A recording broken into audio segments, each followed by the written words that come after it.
Assalamualaikum warahmatullahi wabarakatuh. Alhamdulillahilladzi arsala rasulahu bil huda wa dinil haq liyuzhirahu 'alad dini kulli walau karihal musyrikun. Asyhadu an la ilaha illallah wahdahu la syarikalah wa asyhadu anna Muhammadan 'abduhu wa rasuluhu la nabiyya ba'dah. Allahumma shalli wa sallim ala nabiyyina Muhammadin wa ala alihi wa sahbihi wa man tabi'a li dinihi ila yaumiddin, amma ba'd. Alhamdulillah, puji syukur kita panjatkan kehadirat Allah Subhanahu wa taala yang mana dengan faham taufik hidayah ainahnya jualah kita bisa bersama-sama melaksanakan aktivitas pagi kita, mengisi kegiatan pagi kita, mudah-mudahan dalam lindungan dan ridha Allah Subhanahu wa taala. Salawat dan salam semoga selalu tercurahkan kepada junjungan kita Nabi besar Muhammad sallallahu alaihi wasallam beserta para sahabat, kerabat, tabi'in, tabi'at tabi'in min yaumina hadza ila yaumil qiyamah. Anak-anakku yang dirahmati Allah, alhamdulillah kita sekarang ini berada di bulan Rabiul Awal, bulan yang mana terdapat di dalamnya satu peristiwa penting yang wajib dan harus kita ketahui, yaitu lahirnya baginda Rasul sallallahu alaihi wasallam bertepatan dengan hari Senin 12 Rabiul Awal atau 20 April pada tahun 571 Masehi. Anak-anakku yang dirahmati Allah, baginda Rasul sallallahu alaihi wasallam dilahirkan dari orang tua yang sangat mulia, yaitu ayah beliau yang bernama Abdullah bin Abdul Muttalib, dan dari ibu yang bernama Aminah bint Wahab. Dari dua orang inilah maka lahirlah baginda Rasul sallallahu alaihi wasallam. Ketika baginda Rasul sallallahu alaihi wasallam dilahirkan, banyak kejadian keajaiban bahkan keanehan yang terjadi pada saat baginda Rasul sallallahu alaihi wasallam dilahirkan. Adapun di antara keanehan yang terjadi pada saat itu adalah api sesembahan orang Majusi. Ketika baginda Rasul sallallahu alaihi wasallam dilahirkan, api tersebut padam seketika. Dan bahkan banyak keajaiban-keajaiban yang terjadi ketika baginda Rasul sallallahu alaihi wasallam dilahirkan.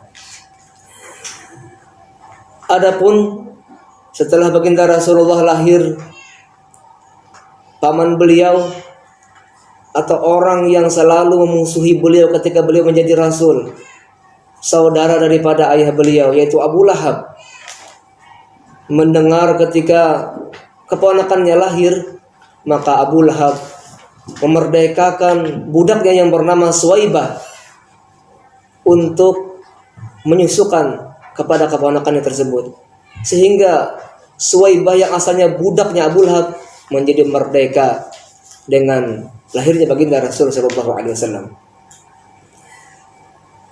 Setelah baginda Rasul sallallahu alaihi wasallam juga lahir, kakek beliau yang bernama Abdul Muttalib sangat senang dan gembira.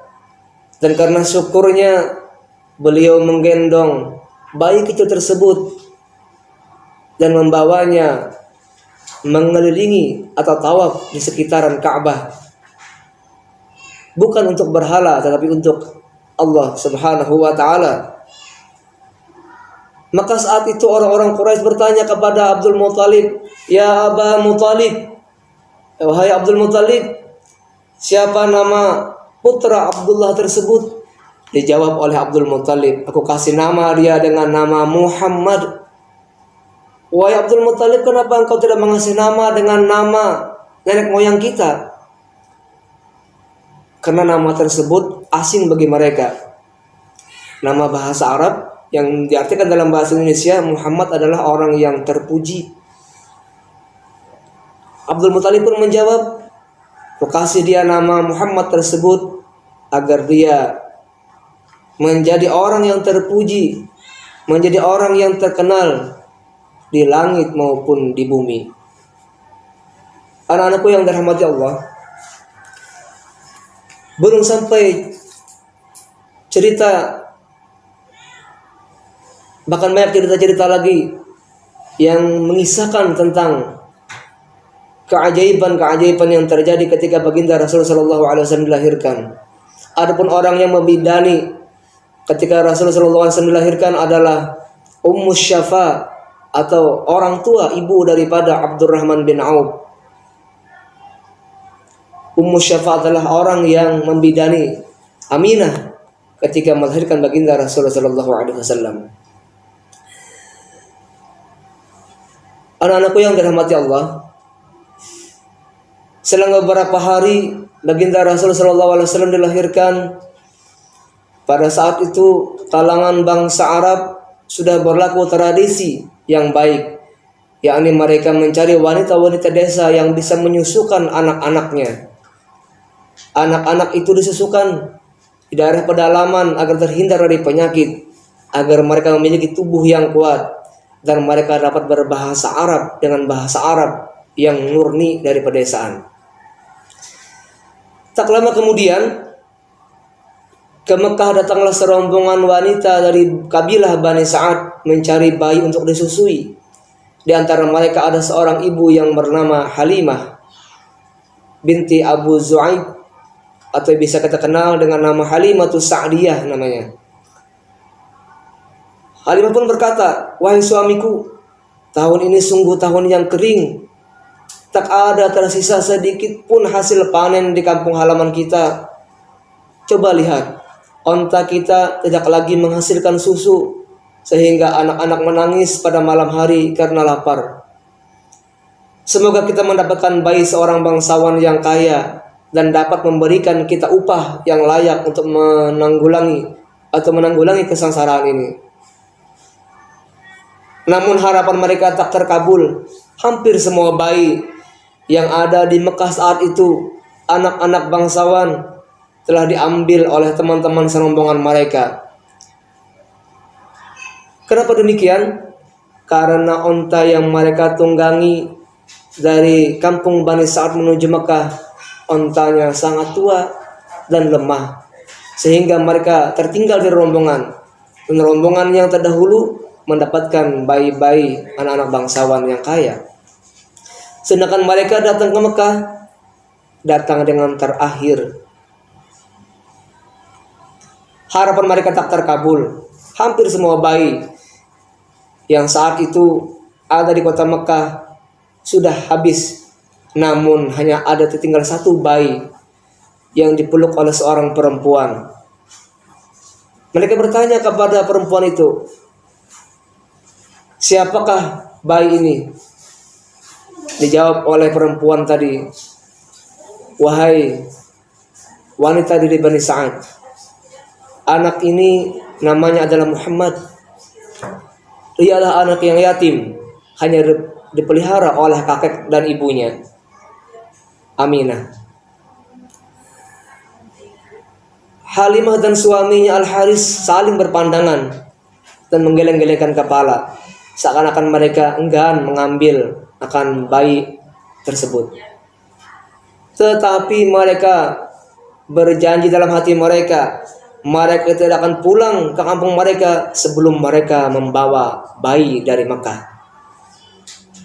Maka mereka ambillah bayi tersebut dan diserahkan oleh ibunya Aminah kepada Halimah untuk dipeliharakan dan disusukan di daerah atau di kota atau di desa Bani Sa'ad pada saat itu. Namun setelah diambil oleh Halimah, Masya Allah, keberkahan terjadi luar biasa. Setelah baginda Rasulullah SAW ikut dengan Halimah, mereka menaiki onta yang tua tersebut.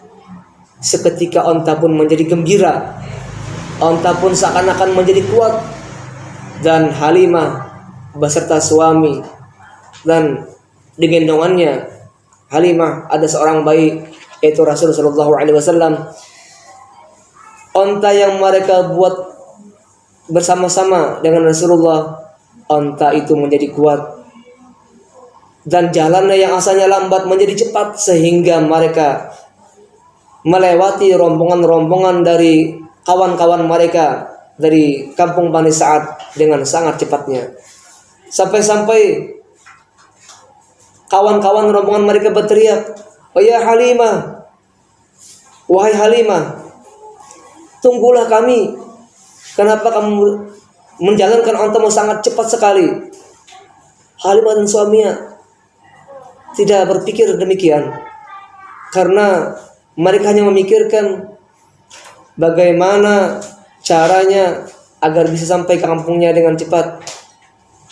Dan bahkan mereka tidak mengira bahwasanya mereka dibawa oleh onta yang lemah, tapi ketika dinaiki oleh baginda Rasul, keberkahan dan keajaiban yang terjadi, onta mereka menjadi kuat. Maka sampailah mereka ke dusun atau ke desa mereka dengan sangat cepatnya. Tidak sampai di situ, keberkahan terus terjadi kepada Halimah dan keluarganya. Di antaranya domba-domba mereka yang dulunya kurus karena musim paceklik, sehingga ketika datangnya baginda Rasulullah, domba-domba mereka menghasilkan susu yang banyak. Dan onta mereka yang asal mulanya tua tidak menghasilkan susu, ketika ada baginda Rasulullah, maka onta-onta mereka pun menghasilkan susu yang luar biasa. Anak Halimah yang asalnya rewel ketika itu, ketika adanya baginda Rasul, setelah anak Halimah menyusu, setelah baginda Rasul sallallahu alaihi wasallam menyusu, barulah Halimah menyusukan anaknya. Dan ketika anaknya itu rewel ketika ada baginda Rasul, anaknya Halimah pun menjadi orang yang pintar dan tidak rewel lagi. Semuanya ini berkat baginda Rasul sallallahu alaihi wasallam. Dan banyak lagi keanehan-keanehan yang terjadi ketika baginda Rasul sallallahu alaihi wasallam berada di dekat keluarganya Halimatus Sa'diyah pada saat itu. Anak-anakku yang dirahmati Allah, mudah-mudahan ini menjadi renungan bagi kita semua. Bagaimana keluarga Halimah memelihara baginda Rasul sallallahu alaihi wasallam dengan ta'zimnya, dengan penghormatannya, sehingga Allah pun memuliakan keluarga itu. Mudah-mudahan kita bisa menjadikan Rasulullah SAW sebagai orang yang ada selalu bagi keluarga kita, dan menjadikan kita selalu bersama Rasulullah SAW. Untuk itu, mudah-mudahan apa yang saya sampaikan ada manfaatnya. Hadanallahu wa iyyakum ajma'in. Lepas sudah mengucapkan assalamualaikum warahmatullahi wabarakatuh.